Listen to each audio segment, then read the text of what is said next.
Hello everyone, मैं हूं दीप्ति भारद्वाज और आप देख रहे हैं मेरा YouTube channel @maths with Deepti, जहां हम बीएससी का मैथमेटिक्स पढ़ते हैं और हम कवर कर रहे हैं बीएससी के 6 सेमेस्टर की बुक और बुक का नाम है मैट्रिक स्पेस। और आज का हमारा टॉपिक है कि एक थ्योरम है कि a subset in a matric space is open if and only if it is a neighbourhood of each of its points. तो कहना ये चाहती है ये थ्योरम कि कोई सेट ए है, मैंने कोई सेट ए मान लिया जो कैपिटल एक्स का यानी एक्सिमेट्रिक स्पेस का सबसेट है। तो ये सेट ए अगर ओपन है तो इस सेट ए के अंदर आने वाले हर एक पॉइंट के लिए ये खुद एक नेबरहुड का काम करेगा। और अगर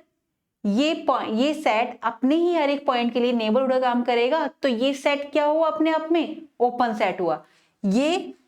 डेफिनेशन या ये थ्योरम कहना चाहती है इफ एंड ओनली इफ है ना, तो इफ एंड ओनली इफ का मतलब यही होता है कि दोनों कंडीशन लेके चलेंगे। एक बार सेट ओपन है तो हमें दिखाना है कि वो अपने हर एक पॉइंट के लिए नेबरहुड का काम करता है, और दूसरी बार लेके चलेंगे कि जब कोई सेट अपने हर एक पॉइंट के लिए नेबरहुड का काम करता है तो वो सेट अपने आप में क्या हो गया, ओपन सेट हो गया, राइट। तो नेबरहुड क्या कहती है, मैं रिकॉल करा देती हूँ। वैसे नेबरहुड की डेफिनेशन मैं करवा चुकी हूँ, इससे नेबरहुड के बेस पे कुछ थ्योरम्स हैं वो भी मैं आपको करवा चुकी हूँ। जिन्होंने नहीं देखा हो वो डिस्क्रिप्शन बॉक्स में लिंक दे दूंगी मैं, वहां जाके चेकआउट करिएगा, वहां से आप देख लीजिएगा। बाकी मैं यहाँ पे रिकॉल करा देती हूँ कि ये कोई मेरे पास एक्सजी मैट्रिक्स स्पेस है, राइट, और इसमें कोई पॉइंट एक्स है। तो इस पॉइंट के लिए ये वाला सेट, ये कोई सेट एन है, कोई सेट एन है जो सबसेट है एक्स का, इसके अंदर कोई पॉइंट आ रहा है एक्स, इसके लिए मुझे एक ऐसा ओपन स्फीयर मिल जाए जहां एक्स को सेंटर मानो, एक आर रेडियस का मैंने रेडियस ली, इसको सेंटर मान के मैंने एक ओपन स्फीयर बनाया और ये ओपन स्फीयर मेरा एन में कंटेन कर जाए, तब ये एन इस पॉइंट के लिए क्या कहलाएगा, नेबरहुड कहलाएगा। इट मीन्स एक्स बिलोंग कर रहा है मेरा किस में, एक्स बिलोंग कर रहा है मेरा कैपिटल एन में ही कर रहा है, एक्स बिलोंग कर रहा है मेरा कैपिटल एक्स की बात कर रहे हैं हम, और इसके लिए मुझे कैसा ओपन स्फीयर मिल रहा है, हाँ एक्स और आर, और ये किसके अंदर आ रहा है, एन के अंदर आ रहा है, जहां एक्स सेंटर है आर रेडियस है, कैसा ओपन स्फीयर मिल रहा है, तब ये एन मेरा क्या कहलाएगा, इस एक्स के लिए नेबरहुड कहलाएगा। यही मेरी ओपन सेट की डेफिनेशन भी कहती है ना। ओपन सेट की डेफिनेशन क्या कहती है हमारी, कि कोई भी सेट अपने आप में ओपन सेट तब कहलाएगा जब उसके हर एक पॉइंट के लिए मुझे कैसा ओपन स्फीयर मिल जाए जो उस सेट में कंटेन कर रहा हो, तो वो मेरा क्या कहलाएगा, ओपन सेट। तो ये मिलती जुलती ही है एक दूसरे से, तो बस इसको अलग अलग तरीके से रिप्रेजेंट करते हैं। कैसे, थोड़ा सा डिफरेंस है क्या, कि a subset in a matric space, कोई सबसेट है जो कि मैट्रिक स्पेस में है, वो ओपन है if and only if it is a neighbourhood of each points of itself, each point of its points. ठीक है, हम पहले लेकर चलते हैं कि कोई सेट ए जो है वो ओपन है, जो कि किसका सबसेट है, कैपिटल एक्स का। तो हमें शो करना है ए जो है अपने ही हर एक पॉइंट के लिए नेबरहुड का काम करेगा। ओके, तो हम लेके चलते हैं कि एक्स कोई पॉइंट है किसका, कैपिटल ए का। तो मैं इसे ऐसे लिख सकती हूँ कि x बिलोंग कर रहा है a में, अगर x a में बिलोंग कर रहा है तो इट मीन्स मैं इसे ऐसा भी तो लिख सकती हूँ कि a क्या है, ओपन सेट लेके चले हम,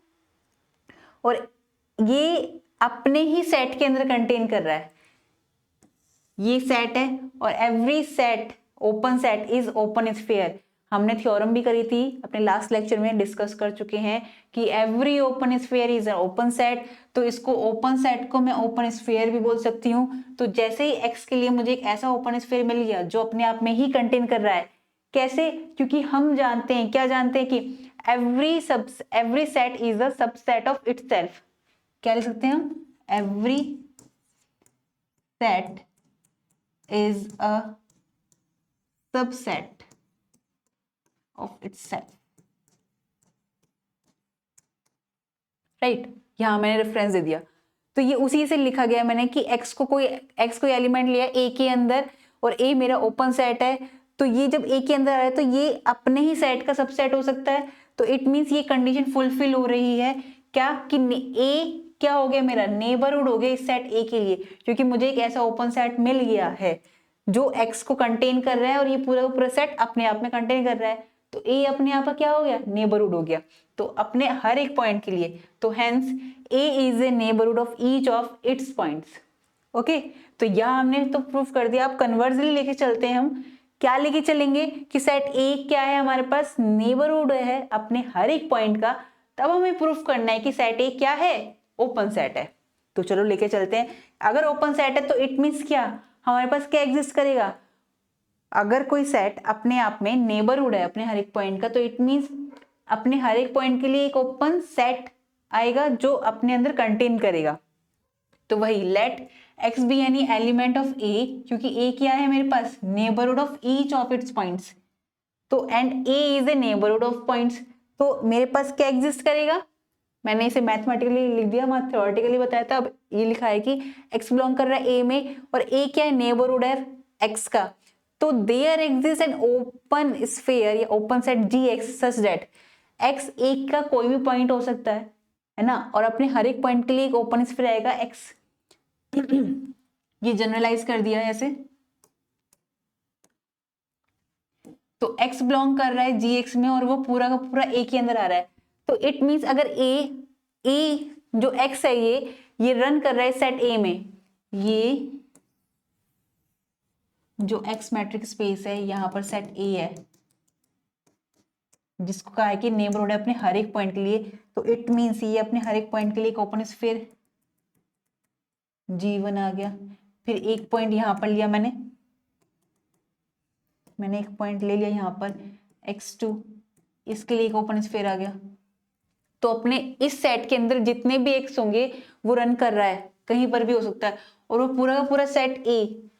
क्योंकि मैंने क्या कहा यहाँ पे, दोबारा से लेकर चलती हूँ कि A क्या नेबरहुड है अपने हर एक पॉइंट के लिए, तो इट मीन्स वो क्या एग्जिस्ट करेगा, अपने हर एक पॉइंट के लिए एक ओपन स्फीयर एग्जिस्ट करेगा जो उसी सेट के अंदर आ रहा होगा, तो इट मीन्स मैं कह सकती हूँ कि वो अपने हर एक एलिमेंट के लिए बात कर रहा है। तो यानी पूरा का पूरा मैंने सेट ए ले लिया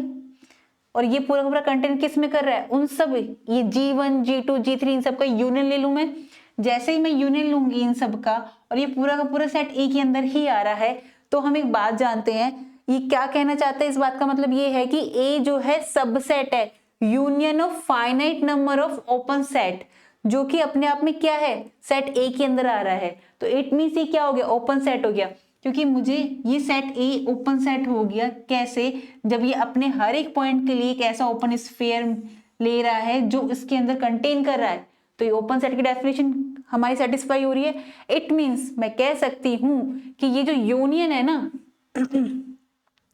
कि ये जो मैंने लिया कि neighbourhood of each of its points, set ए जो नेबरहुड है अपने हर एक पॉइंट का, ये हम लेकर चले थे, तो यहां हमने दिखा दिया कि यूनियन ले लिया उन सबके ओपन स्फीयर के लिए, क्योंकि जैसे ही वो अपने हर एक पॉइंट के लिए, कोई सेट ए है अपने हर एक पॉइंट के लिए अगर नेबरहुड का काम कर रहा है, तो इट मीन्स अपने हर एक पॉइंट के लिए एक ओपन स्फीयर एग्जिस्ट करेगा जो पूरा का पूरा अपने अंदर ही कंटेन करेगा। इट मीन्स अगर मैं उन सब ओपन स्फीयर का यूनियन लूं तो वो भी सेट ए के अंदर ही कंटेन होगा, है ना। तो जैसे सेट ए के अंदर कंटेन होगा तो इट मीन्स मैं कह सकती हूँ कि सेट ए क्या हो गया, ओपन सेट हो गया, क्योंकि ये ओपन सेट की डेफिनेशन ही है कि कोई ओपन सेट है वो अगर कंटेन कर रहा है सेट ए में, तो इट मीन्स वो ओपन सेट कहलाएगा। तो इट मीन्स यहाँ से हमारा प्रूफ हो गया कि सेट ए हमारा क्या है, ओपन सेट है। तो ये ओपन सेट की डेफिनेशन भी थी। वैसे इससे पहले हमने थ्योरम करी थी जिसमें यूनियन लिया था हमने सारे ओपन स्फीयर का, और वो दिखाया था कि वो हमारा क्या होना चाहिए, ओपन सेट होना चाहिए। तो ये वहां से भी प्रूफ कर सकते हैं कि जब हमने यूनियन ले लिया उन सारे ओपन स्फीयर का जो सेट ए के अंदर आ रहे हैं, तो वो अपने आप में क्या है, ओपन सेट है, और वो कंटेन ए में ही कर रहे हैं, तो सेट ए भी अपने आप में क्या हुआ, ओपन सेट हुआ।